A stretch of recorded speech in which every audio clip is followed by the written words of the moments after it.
Hello class 10th, welcome to your history class. So we are starting our very first chapter and the name of the chapter is The First War of Independence 1857. So wasting no time, let's get started. The Indian leaders and the Indian nationalists, they described the Great Uprising of 1857 as the first war of independence, right?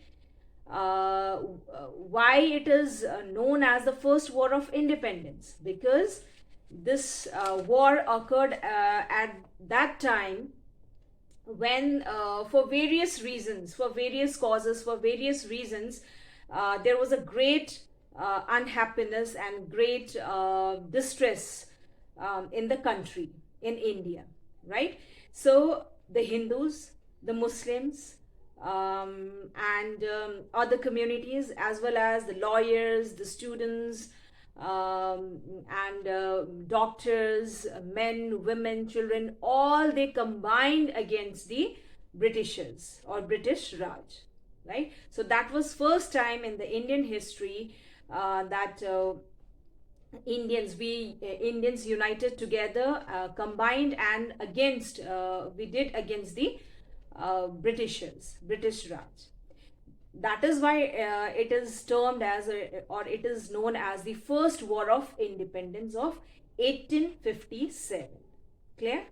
Okay, now though this war of independence was not very successful because we did not get independence after this revolt, after this war against the Britishers, but it shook the very foundation of the Britishers, right? Okay. So here I'm reading the first paragraph. The Indian nationalists described the Great Uprising of 1857 as the first war of independence. Besides the sepoys means the soldiers, Indian soldiers, millions of Indians took part in the war. It occurred at a time when, for various reasons, there was a great discontentment in the country, great unhappiness in the country. The Hindus, the Muslims, forgetting their traditional differences, combined against the British masters.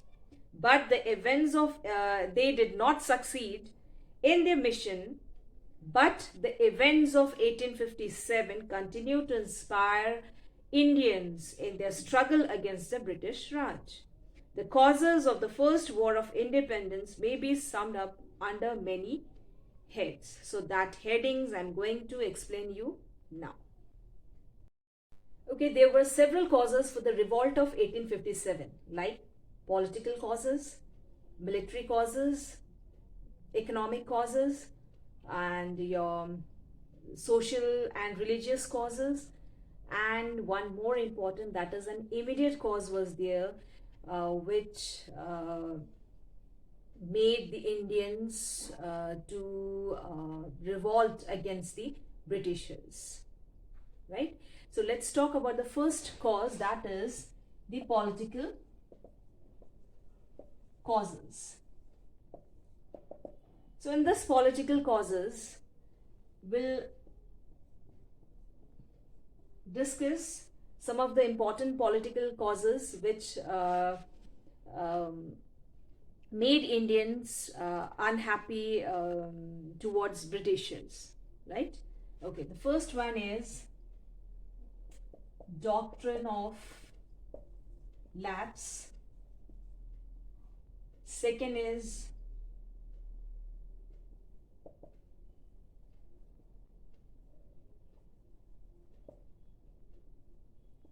discontentment of Nanasahib, right? Third is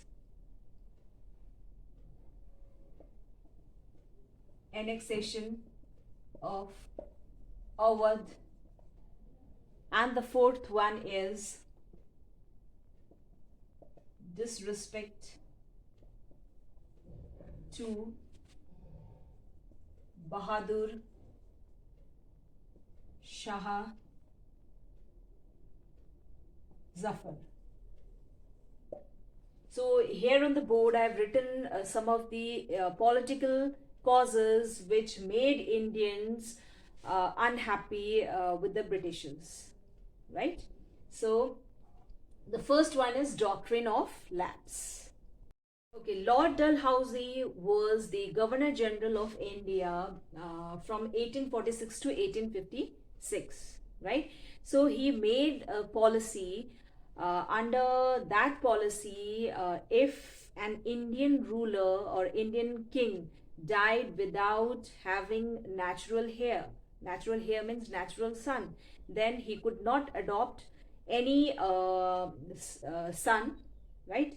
Any child as a son, and automatically that kingdom will be transferred to the Britishers, right? So that was the policy made by Lord Dalhousie, who was the Governor General of India from 1846 to 1856. So that policy was known as Doctrine of Lapse. So what was the motive of that policy?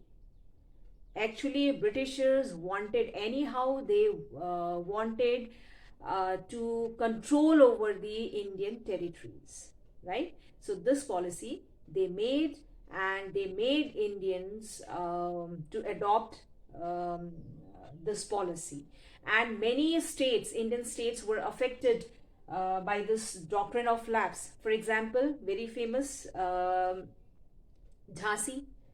and Satara, Nagpur, Udaipur, these states were badly affected by this Doctrine of Lapse. Why? Because those states' rulers didn't have their natural son. And also, according to that policy, they could not adopt any son, right? So that was the policy which made Indians unhappy, and that hurt the sentiments of Indians and Indian rulers, right? Okay, now let's move to the next political cause, that is discontentment of Nanasahib. So Nanasahib uh, was an adopted son of Peshwa Bazirao II, and earlier he was promised by the Britishers to give pension, but later the Britishers refused to give him pension. So that is why that Nana Sahib was unhappy with the Britishers. Why? Because he was the Dalhousie's refusal of pension to Nana Sahib, the adopted son of the ex Peshwa Bazirao II, was very much resented by the Hindus in general and Nana Sahib in particular. It is said that Nana Sahib had inherited the enormous wealth from the ex Peshwa. He spent that money in sending emissaries to different parts of country and instigating revolt everywhere. But Nana Sahib, later on, Nana Sahib was refused to give pension by the Britishers. So that hurt the sentiment of Nana Sahib, right? So that was also one of the political causes for the revolt of 1857, right, children? Okay, let's move to the next, that is annexation of Awadh. Annexation of Awadh. So in Awadh, Wazid Ali Shah, so he was the chief of that Awadh that time, and but later Britishers, they annexed means they captured that territory, giving the statement that Wajid Ali was not managing that territory of Awadh properly, right? So on here it's written that on 7th of February 1856, Nawab Wazid Ali Shah was deposed on grounds that Awadh was not being managed well or properly, right? So the annexation of Awadh was certainly a case of high handedness on the party of the company. The British seem to have broken all their pledges, all their promises to the ruling chief. This caused resentment among their soldiers, those soldiers of the British India Army who came up from Awadh. Okay, now next, disrespect to Bahadur Shah Zafar, or discourtesy to the Mughal emperor. So the last Mughal emperor was Bahadur Shah Zafar, who had in those days a name or a title only, because all powers were in the hand of Britishers, right? So he was, for name only, was emperor. Now, in fact, he was not all powerful, but even that was devalued when Lord Dalhousie announced that on the death of Bahadur Shah Zafar, the king, his successor, his son or grandson, would have to leave the imperial palace, that means the Red Fort. Later in 1856, Lord Canning made it known that Bahadur Shah's successor would not be allowed to use the imperial title. Even they would not use, the successor would not use the title also, the king or Raja, right? Such a discourtesy to the Mughal emperor, that is Bahadur Shah Zafar, hurt people's sentiments considerably. So people, that this policy hurt the sentiments of Indians, especially Muslim community. That is why they thought to get unite and to combine against the Britishers, right? Okay, so this was also one of the political causes for the War of 1857. Now, next is subsidiary alliance and subsidiary system, subsidiary alliance. One more important that I left out, that is subsidiary alliance, right? So this subsidiary alliance was made by, or this policy was made by Lord Wellesley, right? So Lord Wellesley was the Governor General of India, and subsidiary alliance means it's a non-intervention policy. That means it is that system, it is that policy through which the Indians, like the Indian rulers, were forced to accept this policy so that they could not, or they could not make their own decision, or means they could not have their direct correspondence and or relations with other states, right? And as well as subsidiary alliance, like the Britishers forced Indian rulers to pay subsidy to the British government, right? So that was a policy made by Lord Wellesley, which came to be known as subsidiary alliance. Now it's written here, system of subsidiary alliance implied the subordination of Indian princes to the British company in their external relations. So it added to territories and resources of the East India Company. Indian rulers who entered into a subsidiary alliance, number one, were required to keep the British army at the capitals of their states, right? Second condition, they were to give either money or some part of their territory to company means to the Britishers, for the maintenance of the British army, British troops.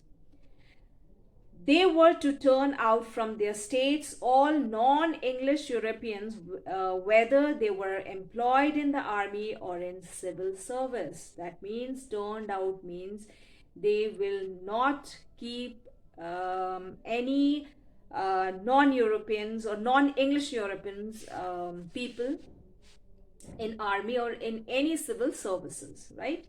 They had to keep a British official as resident at its capitals for their respective states, and those Indian states were to deal with other states only through that mediator, that is resident, right? So, in other words, they were to have no direct correspondence or relations with other states, right? So, the states brought under such British control by subsidiary alliances included Hyderabad, Mysore, Lucknow, Pune, which we call it Pune nowadays, and others. Subsidiary alliance had reduced the ruler of an Indian state to the position of a puppet only, even though he might appear to be independent. So, we can say through the subsidiary alliances, this subsidiary policy or subsidiary alliance policy made lower the dignity of the Indian rulers, and Indian rulers really lost their prestige, right?